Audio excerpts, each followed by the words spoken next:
We are all followers of Christ. But எந்த டிஸ்டன்ஸில்?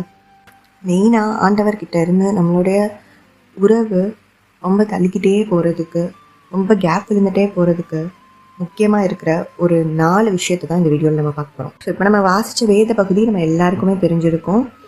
ஏசு கிறிஸ்துவ கெத்செமனே தோட்டத்திலேருந்து கைது பண்ணி கூட்டிகிட்டு போகிறாங்க. அதுக்கு முன்னாடி லாஸ்ட் சப்பரில் ஆண்டவர் சொல்லியிருப்பார், பேதுரு நீ என்னை 3 வாட்டி சேவல் கூவுறதுக்கு முன்னால மறுதளிப்ப அப்படின்னு சொல்லி. அப்பவும் பேதுரு வந்து ஸ்ட்ராங்காக இருக்கார், இல்லை ஆண்டவரே நான் அப்படி பண்ண மாட்டேன் அப்படின்னு சொல்லிட்டு. He is following Christ at a distance till the palace of high priest.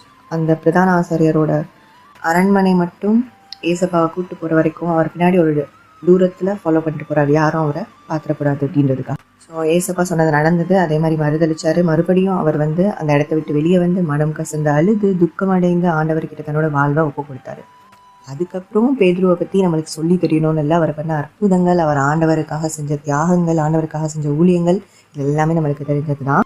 So அதே மாதிரி நம்மளில் இன்னைக்கு பல பேர் ஆண்டவரை வந்து ஒரு டிஸ்டன்ஸ்லேயே ஃபாலோ பண்ணிகிட்டு இருக்கோம், இன்னும் கிட்ட வரல. அதனால தான் ஆண்டவருக்கு பிரியமில்லாத சில காரியங்களை இன்னும் நம்ம வாஞ்சையோடு செஞ்சுக்கிட்டு இருக்கோம்.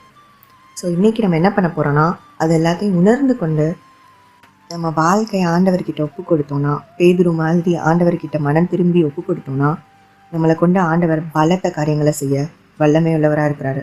நம்மளோட முந்தின நிலைமையை பார்க்கலாம், பிந்தின நிலைமையை ஆண்டவர் ஆசீர்வதிக்க போகிறாரு.